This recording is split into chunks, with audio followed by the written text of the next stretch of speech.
Speaker महोदय, आज मैं इस सदन में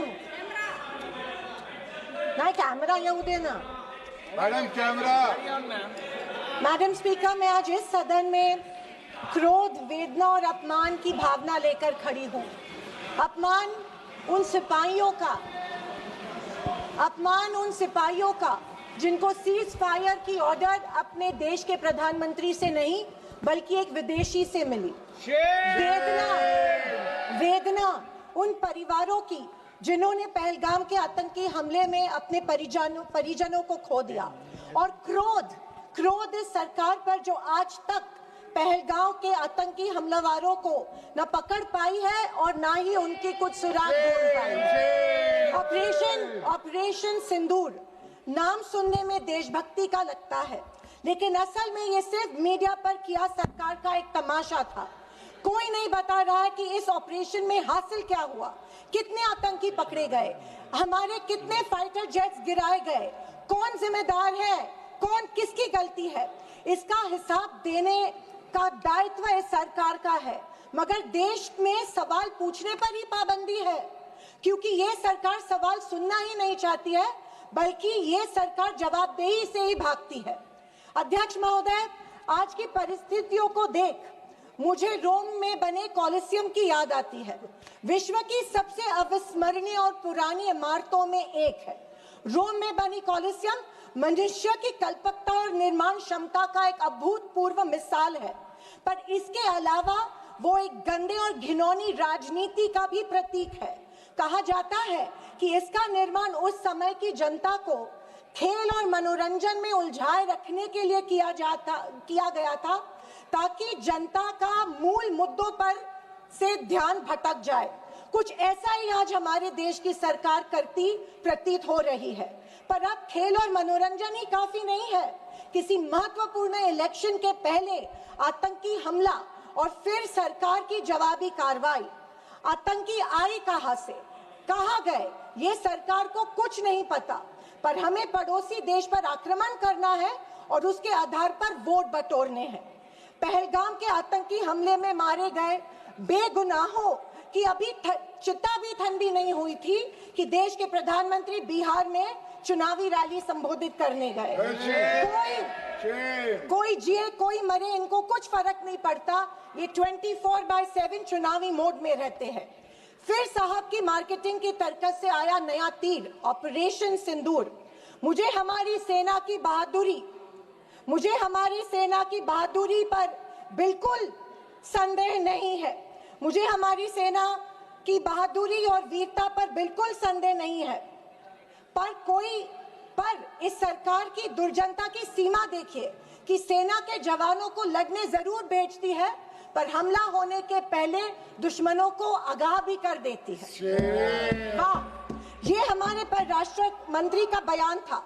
क्या यही कारण है कि हमारे जेट्स दुश्मन के द्वारा गिराए गए? क्या ये हमारी सेना के जवानों के जानों के साथ खिलवाड़ नहीं थी? खैर, जो इंसान मानता हो कि इस सेना के जवान की तुलना में एक व्यापारी ज्यादा खतरा मोल लेता है, उससे हम अपेक्षा ही और क्या करें। ये मूर्खता है या फिर देशवासियों को मूर्ख बनाया जा रहा है? ऑपरेशन सिंदूर से देश को क्या हासिल हुआ? अमेरिका के दबाव में किया गया एक शर्मनाक सीज फायर।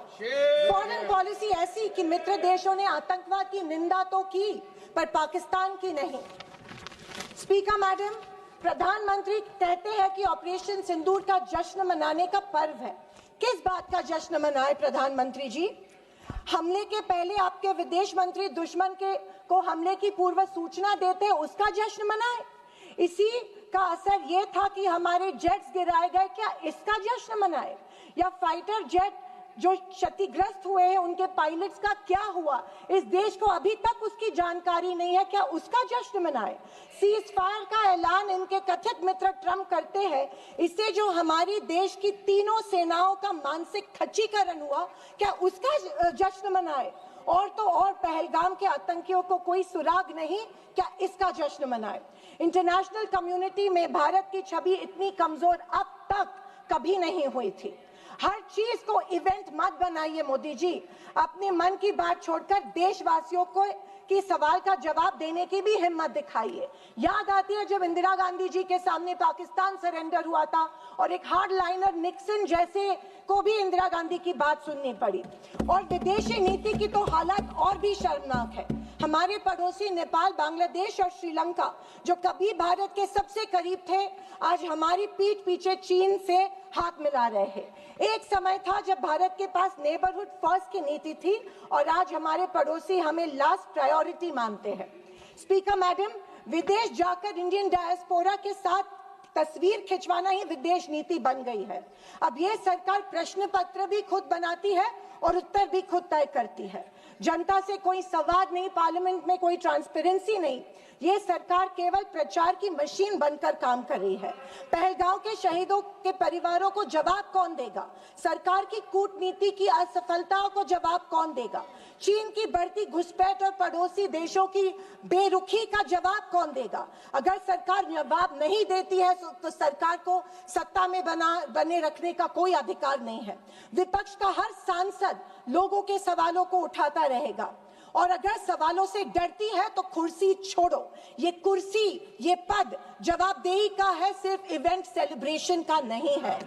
और अंत में मैं इतना ही कहना चाहती हूँ कि आवाज न सुनी हमारी, कुछ गम नहीं। आवाज न सुनी हमारी, कुछ गम नहीं। मजलूमों की चीखें तो सुन लीजिए। मन की बातें बहुत कर ली साहब, वक्त मिले तो देशवासियों की गुहार भी सुन लीजिए। थैंक यू महोदय। जय हिंद। श्री सुनील तटकरे जी।